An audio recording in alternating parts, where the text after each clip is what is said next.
బొల్లి మచ్చలు వచ్చిన వాళ్ళు చాలా ఆత్మన్యూన్యత భావానికి లోనవుతూ ఉంటారు. ఈ బొల్లి మచ్చలు అసలు తగ్గుతాయా? తగ్గవా? తగ్గితే తొందరగా తగ్గే అవకాశం ఉంటుందా లేదా? అసలు దీనికి ట్రీట్మెంట్ అనేది అవైలబుల్ ఉందా లేదా? అనే విషయాల్లోని చాలా కంగారు పడుతూ ఉంటారు. మరి దీనికి ఎటువంటి ట్రీట్మెంట్ అందుబాటులో ఉంది? లేటెస్ట్‌గా ఇప్పుడొచ్చినటువంటి ట్రీట్మెంట్స్ ఏంటి అనే విషయాన్ని తెలియజేసేందుకు మనతో పాటు ఉన్నారు. బార్బీ బొల్లి మచ్చల స్పెషాలిటీ క్లినిక్ నుంచి డెర్మటాలజిస్ట్ డాక్టర్ ఎంఎన్ రావు గారు.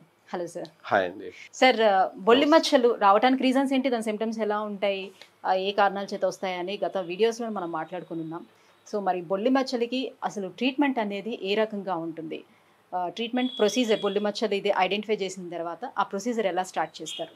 బొల్లి మచ్చలకి ఇప్పుడు ఎలాంటి సైడ్ ఎఫెక్ట్స్ లేకుండా, ఎలాంటి నొప్పి కానీ, బర్నింగ్ కానీ అలాంటిది ఏం లేకుండా చాలా స్మూత్‌గా తగ్గించే లేజర్ ట్రీట్మెంట్ మా దగ్గర అందుబాటులో ఉందండి.